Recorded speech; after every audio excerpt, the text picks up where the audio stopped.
Hi. So, after debating a lot on whether I should stick to life sciences or shift to management at IIT Bombay, I finally decided that I would stay with life sciences because all of my qualifications and all of the national examinations that I've cleared and everything is from life sciences. So, till I find a suitable way of shifting to management or shifting to any other domain, I am going to stick to life sciences because till now this is the only thing that I know, which is sad, but yeah. And other than that, there were a few other very reasonable points which I thought of before choosing anything. Like all of my course is already done, so I will not have to study and give exams anymore because all that is already done.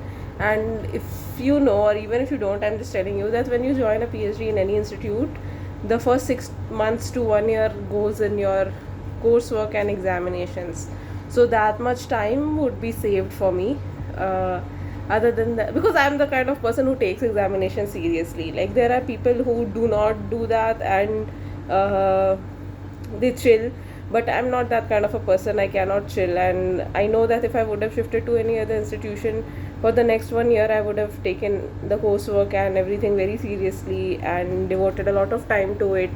So that time is saved if I continue from RCB itself. Other than that, since I already know my project and I know my lab, so the time that is there for you to get accustomed to the lab members and the lab and the project, I will not have to waste any time for that because I am already accustomed to those things.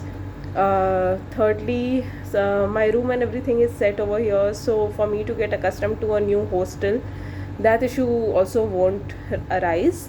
And Delhi is close to my home, so whenever I'll be feeling like I need a break, I can go and visit my parents and my sister.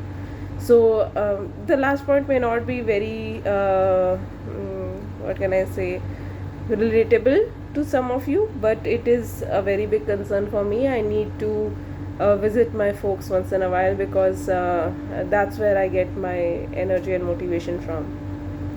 And yeah, so that's pretty much it. And over here I also know the mess system and everything. These are small things, I know these are very small things, but these things matter a lot to me because I faced issues in the past with regards to settling somewhere. So since I'm settled here, I know settling is technically not very good when you are thinking of progress. Like both the things do not generally go hand in hand, but I do have some other plans as well. So it's not just the life sciences PhD for me. I'm also doing some things side by side, and of course I'm going to build my skills in management as well. So yeah, I'm going to take up some courses, and I just want to make myself job market ready. That's the thing. So that's pretty much it. And as far as the master's dissertation is concerned, so I have made some progress. I just have to write all that progress and analysis together because my PI, which is Dr. Nidhi Adlaka, has asked me to do so. And that's pretty much it for the updates. Some of y'all have reached out to me asking for how the interview is conducted and everything. Although I've already uploaded a video, full-fledged video of most of the details, but since you all are still approaching me, so what I would suggest is that you all can mail me, and then we can have one session in which I can answer everyone's doubts. And till now I do not know the interview date, so it would be great if you all can just write that as well, so that I can take that session before your interviews, so that you all are well prepared for it. That's it from my side. Okay, bye.